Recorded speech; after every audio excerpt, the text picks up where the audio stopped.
Good evening. I'm Vera Fern, and if you don't know, I'm the host and creator of Rogue Faerie Theater, which was an open mic / vaudeville show that we were doing in Mandan at Thomas and Moriarty's every other Tuesday, but obviously we can't right now, so since it's Halloween, I'm going to read you a story. If you've been to Rogue Faerie before, maybe you've heard this one, but it's an awesome Halloween story, and I'm gonna do it again. This one's called Gus Was a Gorgeous Ghost. Gus Was a Gorgeous Ghost by Jane Thayer. Gus was a fussy old ghost, so he put on a clean white sheet every day. He wore his linen sheet, which was only 100 years old, on Monday, Wednesday, and Sunday, and the homespun sheet, 200 years old, on the other days. His residence was an attic apartment where he roomed with Cora the cat and Mouse the mouse.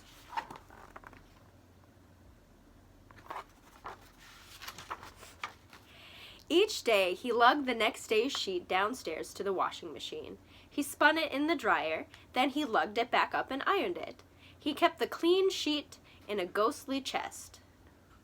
But ironing gave Gus a backache, and one day he had a revolutionary idea. He remarked to Cora, "Some people use drip-dry sheets." Cora blinked her yellow eyes. "Buy one." Gus peered into his shoulder bag. "Not a ghostly cent. I'll have to sell my homespun." He advertised, "Valuable antique homespun sheet for a well-dressed ghost."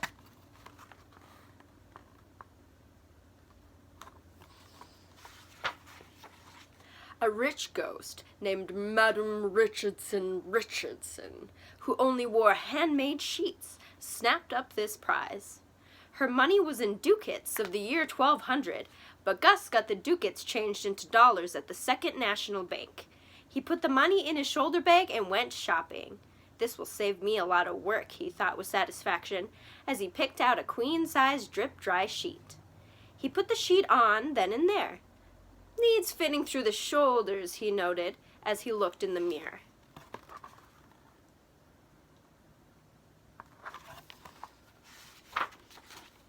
He was on his way out of the store when he stopped short.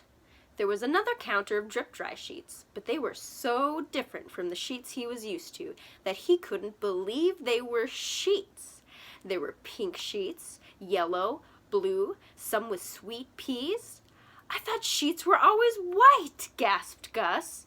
He stood there, feasting his eyes, and then he knew that he wanted one of those beautiful sheets more than anything in the world.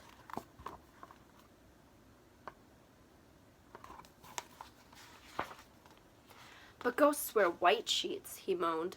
"The laws of ghostdom say we wear white sheets." He drew his plain white drip-dry sheet about him, resisting temptation, and left without looking back. So Gus had his drip-dry sheet and put the ironing board away, but the sheet gave him no pleasure.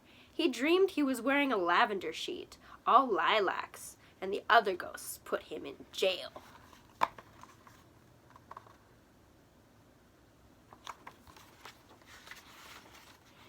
He peered at himself in a mirror and looked at the white linen sheet in the chest. "I hate white sheets, even drip-dry," muttered Gus, and banged down the lid. Mouse, who had just gotten married, was underneath, chewing a hole in the chest to make a nest. He nearly fainted from fright. "Believe me, Cora," said Gus, "I bitterly resent having to be plain white just because I'm a ghost. I have a right to some color and beauty in my life."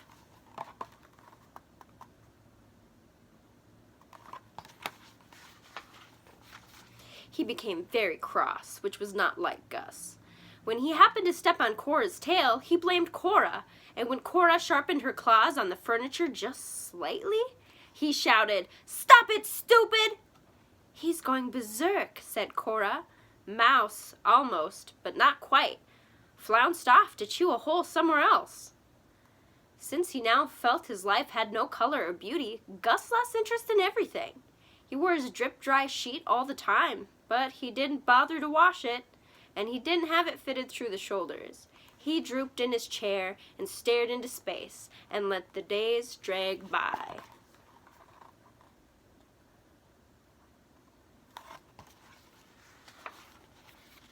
Cora felt sorry, but she had affairs to attend to. She had to slip out and slip in and catch up on sleep and singing solos. She had to find a mouse or two to munch. Not Mouse, just some mouse she didn't know. Mouse went on chewing the chest. One snowy night, no night for cats to go out, Cora pointed her ears at the chest and remarked, "Mouse." Gus didn't hear. Cora yelled, "Mouse chewing sheet!" Gus sighed and got out of his chair. He never wore that linen sheet now, but he might need it, so he raised the lid and took it out. Underneath skulked Mouse, furious at being found. Also Mrs. M and 6 children.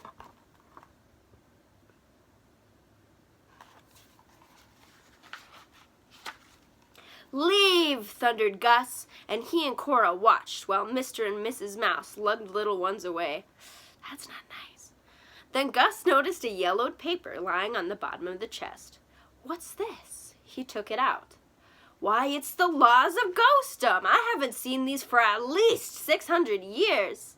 He studied some faded words, and suddenly he cried, "Cora!" He read aloud, Article 1, Section 1. Ghosts shall go properly clad in sheets.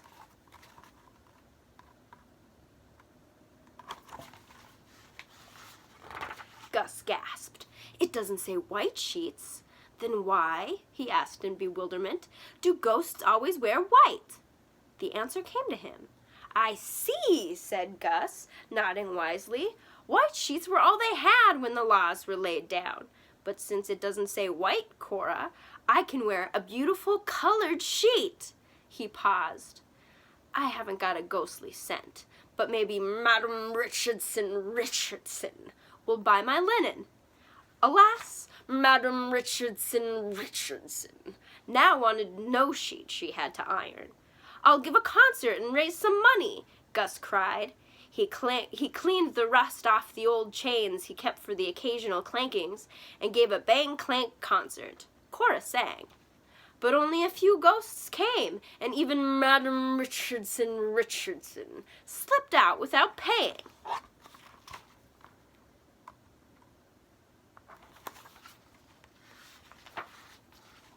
Gus was desperate for money. "I'll be a night watchman," he made a sign, "beware of ghosts," and haunted a house whose people were taking a trip. No sooner had he left at daybreak than some burglar stole the TV. But Gus was not going to settle for an old white sheet now. "Quiet while I think," he ordered Cora.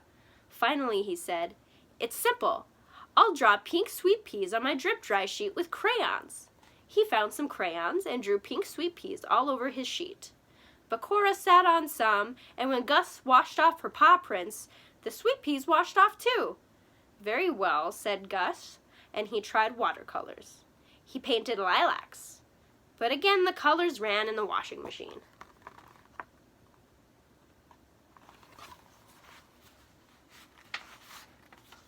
"I'll take lessons in decorating drip-dry sheets," Gus resolved, gritting his teeth.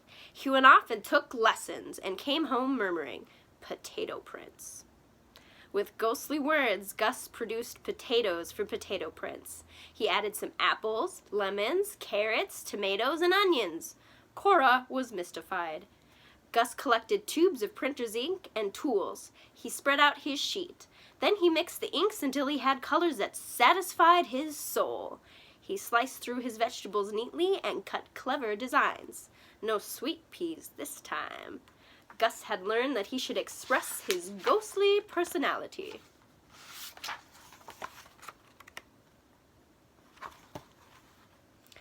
"I'll take lessons in we did that. Haha.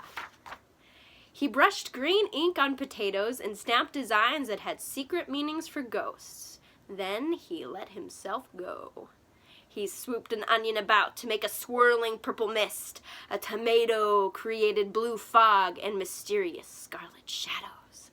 Gus grew bolder and bolder. He stamped weird creatures with an apple core, strange footprints in crimson, an orange owl hooing a pink hoo, a broomstick, a bat, a witch's brew, a witch's hat, skeletons in a graveyard, and spooks.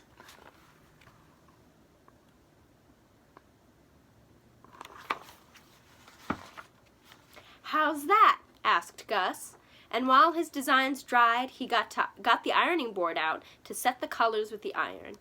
Then Gus donned his decorated drip-dry sheet and looked in the mirror. "I have color and beauty in my life at last," he said with a sigh of joy. He had ink and potatoes left, so he stamped mysterious designs on his linen sheet, slipcover, draperies, aprons, and walls. "But I think," Gus said thoughtfully, "I should explain this to Madam Richardson and all my other friends who live in the ghostly white world."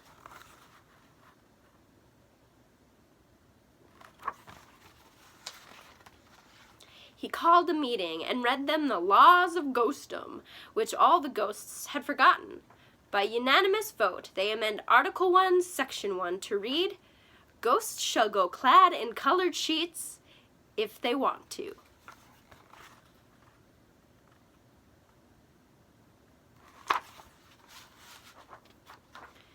When the meeting adjourned, Gus swept out at once to have this colorful, color-fast, decorated drip-dry sheet fitted through the shoulders. After that, he gave Madam Richardson a lesson in potato prints. That's the end. Thank you so much, guys. This has been Gus Was a Gorgeous Ghost. Have a safe and spooky Halloween.